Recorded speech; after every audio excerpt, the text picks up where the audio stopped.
For almost any game, there is a history lesson that is involved. Alright kids, it's time for you to learn about Bucky O'Hare's history. What most of you die-hard comic fans may realize was that Bucky O'Hare actually was a short-run comic book series done by the series creator Larry Hama. Some of you comic book buffs might actually remember Larry Hama creating the line of comics for G.I. Joe, a real American hero, based on Hasbro's line of action figures. It is safe to assume that Larry Hama was an employee to Marvel Comics at the time, but Bucky O'Hare was published by a different company called Neal Adams Continuity Associates. Despite its underrated success, the comic spawned off an animated cartoon, 2 video games, and it promoted a line of action figures. In 1992, Konami took the craze of making cartoon-based video games in their jurisdiction. This was mainly due to their successful releases of the Ninja Turtles and Tiny Toons line of video games. Bucky O'Hare made his first light of day on the NES in 1992 in the US, Japan, and Europe. The game was done so well, the series managed to spawn a sequel to the cartoon series, but in the form of an arcade beat-em-up by the same company. This was also to capitalize on the success of Turtles in Time, X-Men, and The Simpsons arcade game. For one of the best beat-em-ups out there, it is definitely one of the most interesting, because not only do you attack the Toad Menace physically, but you can also shoot them with your laser guns. Now that is satisfying as all hell. The arcade game is definitely one of the best beat-em-ups in that category. I mean, just think of it like Contra or Mega Man, but with some beat-em-up elements, or mechanics added to that gameplay. However, like the X-Men and Simpsons arcade games, the Bucky O'Hare arcade game did not release on a home console. Well, darn. Oh well, on a lighter note, Bucky actually managed to make a comeback in a short 3-minute 3D film on the Neal Adams Continuity Associates comic company website, and a brand new full-length CGI film is in the works and slated for a release in the near future? That sounds pretty awesome for a comeback, and hopefully it could spawn another animated cartoon like what the Transformers did.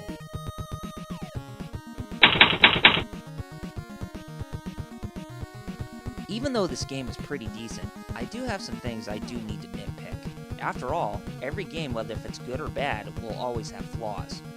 My first disappointing factor would have to be on the Blue Planet. The platforms are slippery, way too slippery actually, which means that the planet has ice to represent the freezing temperatures, which is okay, but my major gripe is the big snakes. Why must you ask? Well, for one, their patterns are unpredictable, and 2, you can easily die if you come into contact with their face. Speaking of dying, there are a ton of things that you can die from. One aspect would be dying when you hit the water, kinda like in Castlevania 1 through 3. I know that the SBACE can swim besides Blinky, but don't you think it would have been nice for the whole crew to save themselves? This also applies to spikes on the ceiling and floor on the 3rd level of the Toad Mothership. The platforms are so hard to try and get to, and it takes so many tries before you can reach your destination. One last thing that really grinds my gears is the fact that there are spikes underneath the platform, and if you are on a platform that is barely under your height and the platform with spikes underneath, then you're going down. Why does that have to happen? It's a trap for anyone who needs a wall to push on. I do not tolerate with these kinds of flaws. I'm telling you. To be fair, there are some redeeming values to this game that overshadows the bad. For one, the gameplay is very addicting for having that feel of Mega Man to it. Every time I bring up this game being a Mega Man clone, it just makes me want to play it again. I suppose you could say I have a guilty pleasure at playing this game a lot. Up along that alley, the controls are very straightforward, solid, and easy to utilize. This is one of those things that makes platformers give a twist with action. Too bad this game wasn't a Contra clone, or else we probably would have had a more interesting game nonetheless. The level designs for all the worlds are spectacular to look at, and they each have a very unique setting attached. The green planet means it has lush outdoors. The red planet represents fire, magma-like structures, and traps. The blue planet has freezing weather, and yellow planet possesses mechanic structures, gadgets, and space elements that give you a sense of science fiction. I also have grown fond of the characters on the show, and with each of them playable with their own unique specials makes the challenge more inspiring. Their sprite counterparts were clean and very easy to recognize. The cutscenes also played an important factor as it delves the players into the story. Also, the mugshots in the cutscenes were really well done. so I could say that I am a sucker for saying how well the graphics are for the NES in 1992. I also was a big fan of the music and sound, as Konami always hits a home run with delivering proper sounds in an 8-bit era of games. It has been an ongoing thing ever since Castlevania and Contra, and the built-in experience of music and sound only makes it the better. One last thing I would like to mention is that the password system is short, simple, and easy for you to continue on. There does not need to be a long password like in some obscure game like Rambo and Roger Rabbit on the NES.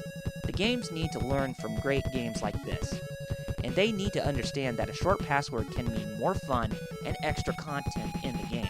Everything will have a meaning to overthrow the bad aspects of any great game, and Bucky O'Hare is no different. The NES was coming to an end, but game companies still made some games to cash in on the third generation of gaming. Bucky O'Hare was definitely no exception when it was released alongside Ninja Turtles 3: The Manhattan Project in 1992. For the last years of the NES lifecycle, this side-scrolling platformer was not that bad. Even though it may not have the same groundbreaking gameplay as Mega Man 2, this was definitely a cup of tea for those who need to run along and shoot things. With clean controls, ecstatic design, fast gameplay, and a stellar soundtrack with awesome sound, you can rest assured that you will be in for an innovative surprise for a cartoon-based video game franchise. It may suffer the same fate as X-Men and The Simpsons done by Konami in the arcade, but this overlooked and underrated classic will make you want to come back and play some more. The battle for the freedom of the universe is overwhelmingly victorious. My rating, an 8 out of 10. Despite its annoying difficulty, the gameplay is solid, the graphics are sharp, the music sounds cool, and the sound is crisp and well defined. So overall, Bucky O'Hare on the NES done by Konami is a fun game to play. Even if it's a Mega Man clone, it's still really fun to play.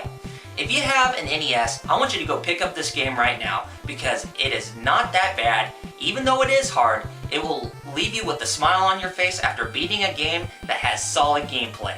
It's really that awesome. Well anyway, this is Double RPG, and I'll be back in full force next time with another classic video game review. Whether it's from the NES, Sega Genesis, or Super Nintendo, I'll decide for myself and leave you with a good smile on your face. This is Double RPG signing out, and I'll see you next time. Alright, let's go play some Soul Calibur.